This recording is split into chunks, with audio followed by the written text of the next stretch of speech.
Good morning. It's Andy Stautz with Stautz Law. I am back for another talk about Indiana probate and inheritance law.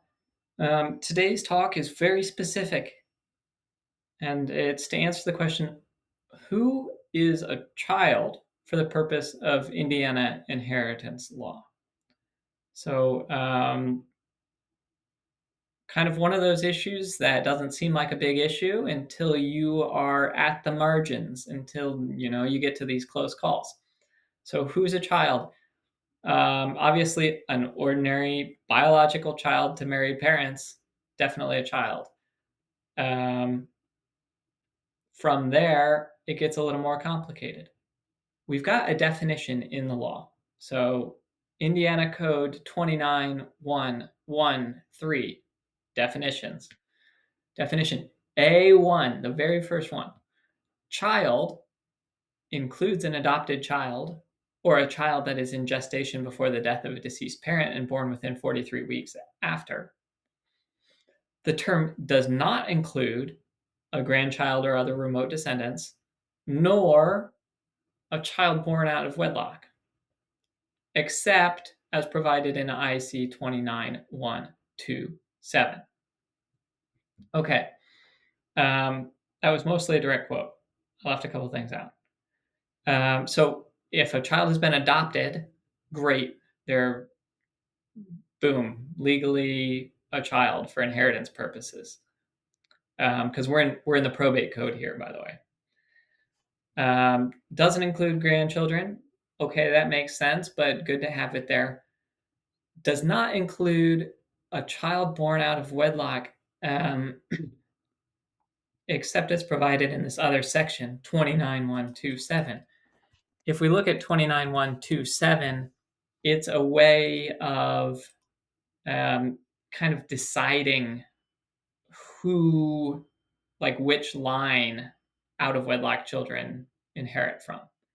And it is, as you might suspect, gendered.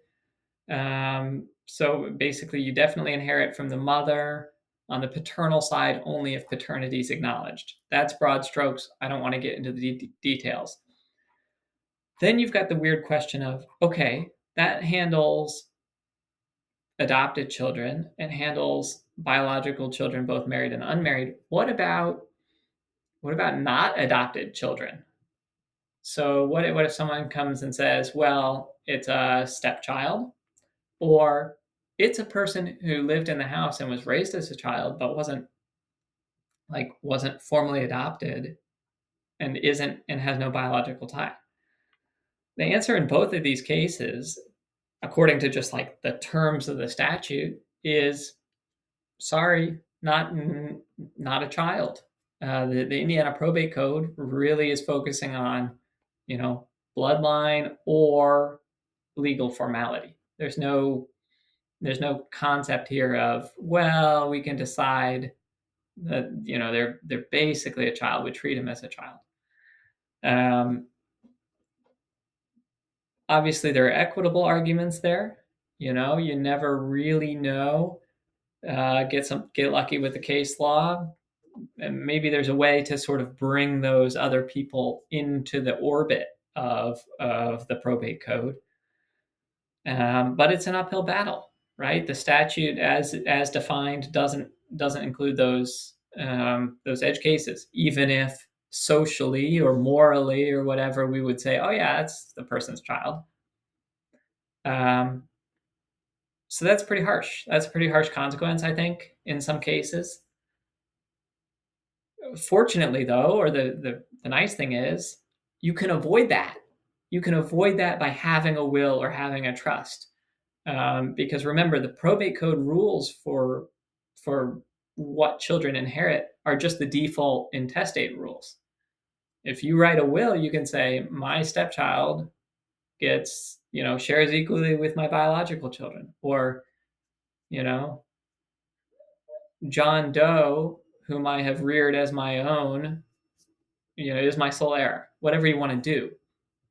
So that's kind of the tension, right? The probate code, the default rules have to draw a line somewhere, and you might not like where that line is. That's why you do planning in advance. So hopefully that was helpful in just kind of discussing both the intestate situation and giving you one more great reason to make sure you've got a will. But general information about the law is not a substitute for legal advice. If you need an analysis of your situation or you want me to talk about your case, give me a call or email me. You're on my website. I hope that talk was helpful, though. And that's all I have for now. Bye.